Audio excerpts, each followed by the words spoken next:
से घोर कलयुग तक का पुरुषों का सफर।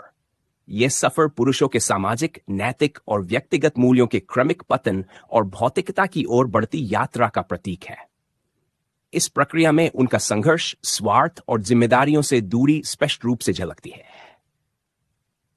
प्रारंभिक कलयुग, संघर्ष और मूल्यों का संघर्ष, धर्म और भौतिकता का टकराव।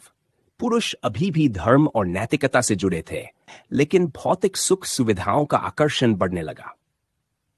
जिम्मेदारी और संघर्ष, परिवार और समाज के प्रति जिम्मेदारी बनी रही, लेकिन व्यक्तिगत इच्छाओं ने धीरे धीरे कर्तव्यों पर प्रभाव डाला। परंपराओं का पालन, पारंपरिक मूल्यों का पालन किया गया, लेकिन आधुनिकता की शुरुआत हो चुकी थी। आधुनिक कलयुग, भौतिकता का वर्चस्व, स्वार्थ और प्रतिस्पर्धा। पुरुषों ने भौतिक सुखों, धन और शक्ति को प्राथमिकता देनी शुरू की। रिश्तों में कमजोरी, परिवार और सामाजिक संबंध कमजोर होने लगे। व्यक्तिगत सफलता और पहचान का महत्व बढ़ गया। तकनीकी प्रगति और शहरीकरण ने जीवन शैली को तेजी से बदल दिया। मानसिक तनाव, भौतिकता और प्रतिस्पर्धा ने पुरुषों को मानसिक तनाव और असंतोष की ओर धकेल दिया। घोर कलयुग, नैतिकता और मानवीयता का ह्रास, नैतिकता का पतन। घोर कलयुग में नैतिकता और मूल्यों का पतन अपने चरम पर पहुंच चुका है।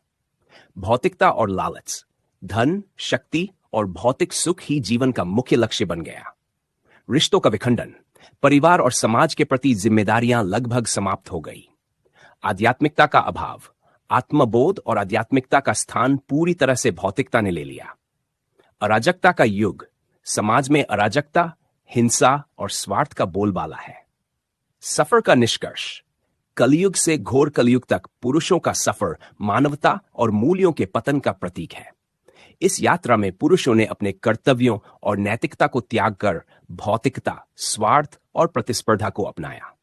हालांकि यह सफर एक चेतावनी भी है कि अगर पुरुष अपने भीतर के मूल्यों और आध्यात्मिकता की ओर लौटे तो इस पतन को रोका जा सकता है। आदर्शों की पुनर्स्थापना और संतुलन से एक बेहतर समाज की रचना संभव है। से घोर कलयुग तक का पुरुषों का सफर